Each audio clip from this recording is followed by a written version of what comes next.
Okay, the reading for this week is the next part in our series on classical Chinese civilization and culture. Today we will be reading an excerpt from Sima Qian's letter to Ren An. And I'll start with the introduction here. And once again, this essay, the excerpts from the essay, are taken from Sources of Chinese Tradition, Volume 1, Columbia University Press, 1999. I'll put the link to that book in the description below so you can purchase it and follow along. And the PDF worksheets that you have are provided by or compiled by somebody at Columbia University. I'll put the link to that as well in the description below. Introduction. Here's the introduction, and there's some important names that appear. So for now, we'll just underline the names, and we'll go over them later in class. So Sima Qian is the author of this essay. His dates are approximately 145 to 86 BC. He was the son of Sima Tang, who died in 110 BC. Who was the grand historian to the court of Emperor Wu of the Han Dynasty, whose dates are 141 to around 87 BC. At that time, the grand historian, so the grand historian is a position that each dynasty, each court has in the dynasty. At that time, the grand historian of the Han Dynasty's tasks were mostly to track astronomical phenomena and to offer interpretations of them to the court. Sima Tang, so Sima Qian's father, Sima Tang, apparently of his own accord, had taken on a project on the side, namely to write the history of the known world, which is to say China, and to the extent that they had anything to do with China, neighboring peoples and kingdoms. So Sima Tang, who undertook this project, did not get very far with the project before he died, exhorting his son Sima Qian to complete his task. So Sima Qian followed in his father's footsteps, serving Emperor Wu as grand historian and pursuing the historical project left to him by his father. Life at the court must have been fascinating. Emperor Wu was an activist ruler, pursuing innovative economic policies and engaging in aggressive wars of territorial expansion.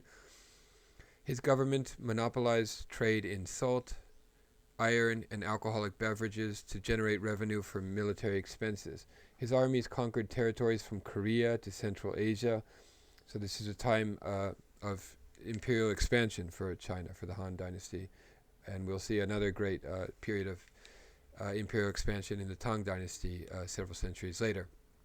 Foreign things interested Emperor Wu: horses and grapes from Central Asia, for example, and alfalfa to feed the horses.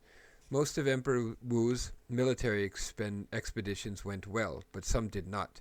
Once, the emperor sent General Li Ling, so underline Li Ling, we'll go over that later in class. The emperor sent General Li Ling to the north to fight the Xiongnu nomads with only 5,000 infantry.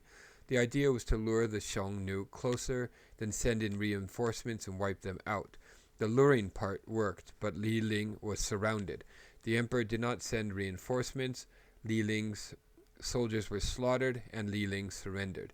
Later, reports of questionable reliability reached the emperor that Li Ling was training the Xiongnu in the arts of war. Naturally, Emperor Wu ordered that all Li Ling's family members be killed and sentenced Li himself to death in absentia. Though he was not a close friend of Li Ling, Sima Qian spoke out in defense of the captured general. Emperor Wu was unhappy and sentenced Sima Qian to death. As a high-ranking official, Sima had a choice: accept the death penalty or submit to castration instead. So this is a famous story about how he chose to be castrated. Castration being both painful and humiliating, most men would have simply committed suicide. Sima Qian, however, felt an obligation to his father. So filial piety comes first for Sima Qian over his own sense of honor and pride. Sima Qian, however, felt an obligation to his father to complete the task and to the historical project on which he had embarked. He simply had to finish it. Therefore, the grand historian chose to live with the humiliation of being a eunuch, a castrated man, a eunuch, in order to be able to complete his book. The document below is an excerpt from a letter from Sima Qian to his friend Ren An, in which he explains his decision to choose castration over death. Okay, so as always in the PDF worksheet that we have here, there's two versions of the essay of the letter. There's the abridged version and the longer one. I'm going to read the longer one. But before I get to that, I'm going to read the questions, the study questions that are included in the worksheet, and we'll go over these in more depth in class. Question number 1. How does Sima Qian describe life as an official? Question number 2. What does this passage, so the initial passage that starts with "My father had no great deeds," that paragraph, what does this passage indicate about the emperor? Question 3 is about the paragraph that begins, "A man has only one death." Question 3, what reason does the author give for submitting to castration rather than committing suicide? So what are his motivations, what are his reasons for accepting this humiliating punishment? And question 4, what does this decision indicate about the author himself? Question 5, according to the author, what seems to be the major impetus for great writing? So what are his views of writing, and what is the major impetus for great writing? Question 6, does the author's point of view on the circumstances under which great writing is produced hold true for other eras and other places? For today, discuss. Okay, so to what extent are his ideas about writing and great writing universalizable? I don't know if that's a word, but to what extent can they be applied universally or to other historical eras? Okay, here is the universalizable, might be a word. Longer selection of Sima Qian's letter to Ren An. My father had no great deeds that entitled him to receive territories or privileges from the emperor. So his father, the grand historian who preceded him, had no great deeds that entitled him to receive territories or privileges from the emperor. He dealt with affairs of astronomy and the calendar, which are close to divination and the worship of the spirits. He was kept for the sport and amusement of the emperor, treated the same as the musicians and jesters, and made light of by the vulgar men of his day. If I fell before the law and were executed, it would make no more difference to most people than one hair off 9 oxen, for I was nothing but a mere ant to them.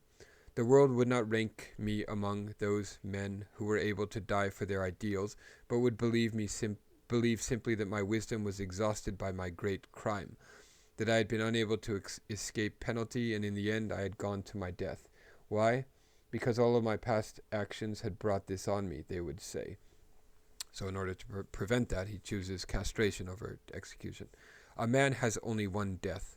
That death may be as weighty as Mount Tai, or it may be as light as a goose feather.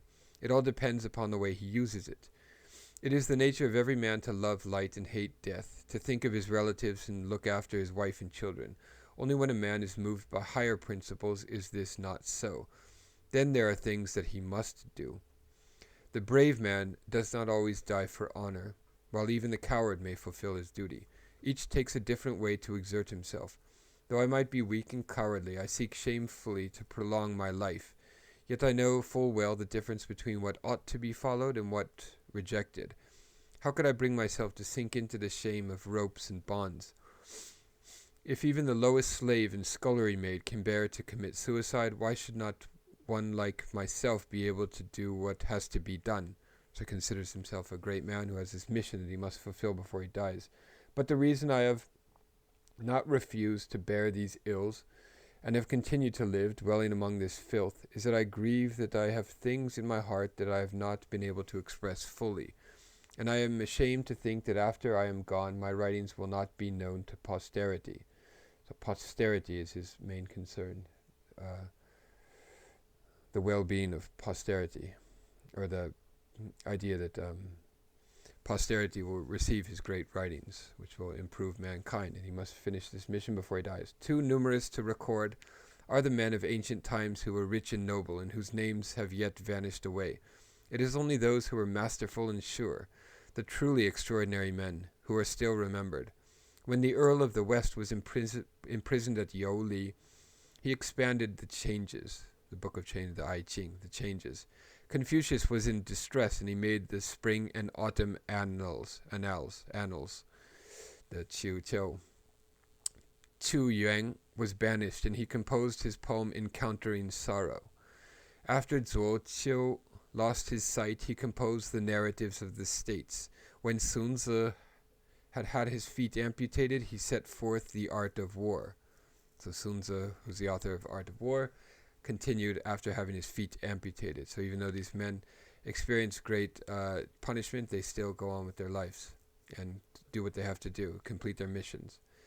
Liu Buwei was banished to Shu, but his Lu Liang, or Lu Shi Chunqiu, has been handed down through the ages. While Han Feizi was held prisoner in Qing, he wrote The Difficulties of Disputation and The Sorrow of Standing Alone. Most of these 300 poems of the Book of Odes, the Shu, were written when the Book of Odes were written when the sages poured forth their anger and dissatisfaction. All these men had a rankling in their hearts, for they were not able to accomplish what they finished. Therefore they wrote of past affairs in order to pass on their thoughts to future generations. So he's comparing himself to these great men of the past who were kind of possessed by this drive to complete their sort of almost divine mission. I too have ventured not to be modest, but have entrusted myself to my useless writings. I have gathered up and brought together the old traditions of the world that were scattered and lost. I have examined the deeds and events of the past and investigated the principles behind their success and failure, their rise and decay, in 130 chapters. I wish to examine into all that concerns heaven and the human, to penetrate the changes of the past and present, completing all as the work of one family.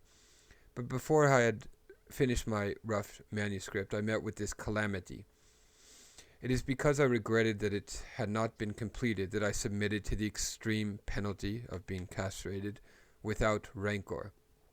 When I have truly completed this work, I shall deposit it in some safe place, if it may be handed down to men who will appreciate it and penetrate to the villages and great cities. Then, though I should suffer 1,000 mutilations, what regret would I have? I guess it's kind of it ends on an amor fati note, right? He embraces his fate. He says he has no regrets as long as he gets to complete his heaven given task of writing this great history. All right, that's all for now. We'll go over this essay in more detail in class. See you then. Goodbye.